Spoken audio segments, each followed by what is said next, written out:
اور بات کرتے ہیں حقوق نسوان کے حوالے سے، اور یہ گفتگو اس لیے بھی بڑی دلچسپ اور امپورٹنٹ بن رہی ہے جو معاملہ پچھلے 2-3 دن سے سامنے آیا، چاہے وہ گاندربل سے سامنے آیا ہو یا دیگر مقامات سے بھی اس طریقے کی خبریں آ رہی ہیں۔ اس بیچ ہم کہاں پر کھڑے ہیں؟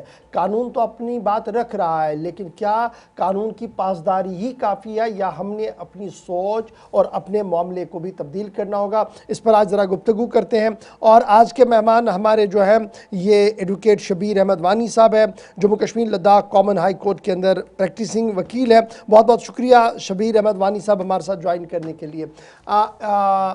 ابتدائی طور پر ابھی جو سچویشن ہمارے سامنے ہے، خواتین کے خلاف جرائم کی ہم گفتگو کر رہے تھے پچھلے 2 ہفتے سے، لیکن پچھلے 2 ہفتوں کے دوران بھی کئی ساری ایسی انسیڈنٹس آئی جس کے بعد سر جو ہمارا ہے وہ جھک رہا ہے، اور شرم کے مارے جھک رہا ہے، کیونکہ صورتحال اس طریقے کی ہے، اسپیشلی جس طریقے کا انسیڈنٹ گاندربل کے اندر ہوا ہے۔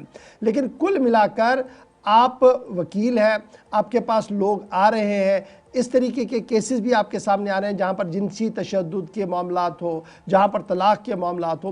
بنیادی وجہ آپ کی نظر میں ان تمام معاملوں کی کیا ہے؟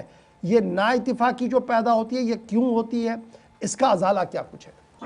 صحیح فرما رہے تھے آپ، جو ہمارا یہ واقعہ جو ہمارا پیش آیا کل گاندربل میں، تو ایسے واقعہ دن بہ دن ہمارے سوسائٹی میں بڑھتے جا رہے ہیں۔ تو ریزن ان کا یہ ہے کہ ہمیں ایک واقعے کی طرف نہیں جانا ہے، کہ ہمیں دیکھنا ہے کہ جو یہ کشمیر میں ہے خاص کر دن بہ دن کیوں بڑھ رہی ہے۔ اس میں ہمیں چاہیے کہ جیسے کہ لا تو اسٹرکٹ ہے ان چیزوں میں، مطلب ہماری تو جو لا انفورسنگ ایجنسیز ہے وہ تو اسٹرکٹ ہے، بٹ ہمارا ایک جو کامن چیز ہے جو پیرنٹل اپروچ ہے اس میں، جیسے کہ جو اپنے بچوں کو کھلے چھوڑ رہے ہیں، جیسے کہ جو ہمارے بچے ہوتے ہیں، جو ہمارے یہ مائنرز ہوتے ہیں، چاہے ایڈلٹ ہوتے ہیں، کیونکہ پیرنٹس کی ذمہ داری ہے اپنے بچوں کو کاؤنسلنگ کرے، وہ کہاں جاتے ہیں، کیا کرتے ہیں، دن بھر کہاں ہوتے ہیں۔ تو اس میں ریزن یہاں بھی ہے کشمیر میں دن بہ دن جو ہمارے یہ ڈرگ ایڈکشن کے کیسز زیادہ ہو رہے ہیں، لیکیور آپ نے سنا ہی ہوگا یہ بھی زیادہ ہو رہا ہے۔ ایک ایسا جیسے کہ ایک نوجوانوں میں نا یہ رواج سا بن گیا ہے، جی، ایک کسٹم کا فالو ہو رہا ہے۔ تو ہم جب تک ان چیزوں پر قابو نہ پایا جائے گا تب تک ہم جو اس سوسائٹی میں رہ رہے ہیں تو یہ دن بہ دن انکریز ہوتا جائے گا۔ تو اس میں چاہیے کہ ہمیں جو لوکل باڈی سے اپنے جیسے کہ ہم شہروں میں رہتے ہیں، شہروں سے اور جو ہمارے گاؤں ہے وہاں سے بھی جو ہماری کمیونٹی بنائی جائے تاکہ ہر ایک چیز پر نظر رکھی جائے، تبھی ان چیزوں میں تھوڑا قابو ہو سکتا ہے۔ جیسے کہ ابھی ہم ان جو واقعہ ہوتا ہے تب ہماری جو پولیس ایکشن میں آ جاتی ہے۔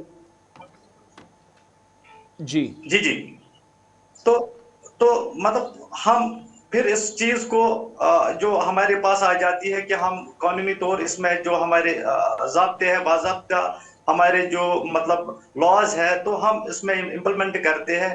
اور رہی بات جو ڈومیسٹک وائلنس کی، وہ دن بہ دن بڑھتے جا رہے ہیں۔ ڈومیسٹک وائلنس کا بھی یہی اپروچ ہے کہ جو کپلز کے درمیان جو مس انڈرسٹینڈنگ رہتی ہے، تو سب سے بڑی چیز ہے ایک دوسرے کو سمجھنا۔ اور سب سے بڑی چیز میں کہوں گا یہاں پر کہ لوگوں کو اویئرنیس ہونی چاہیے کہ لا، جیسے کہ اگر کسی کے ساتھ کوئی وائلنس ہوتی ہے تو وہ ترنت ہمارے ڈسٹرکٹوں میں جو ہمارے وومنس سیل بنے ہیں وہاں پر اپروچ کرے، اور تاکہ یہ جو کرائم ہے یہ دن بہ دن نہ بڑھے اور ان پر پہلے ہی قابو پائے، یعنی کہ فرسٹ ایڈ ہمیں انہیں دینی چاہیے۔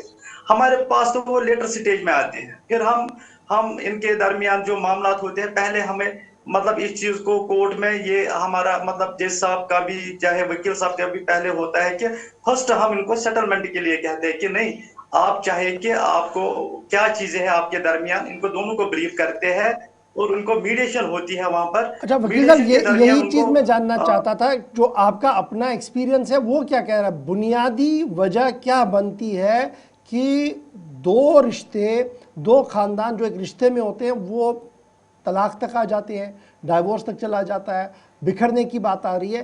بنیادی وجہ کیا ہے؟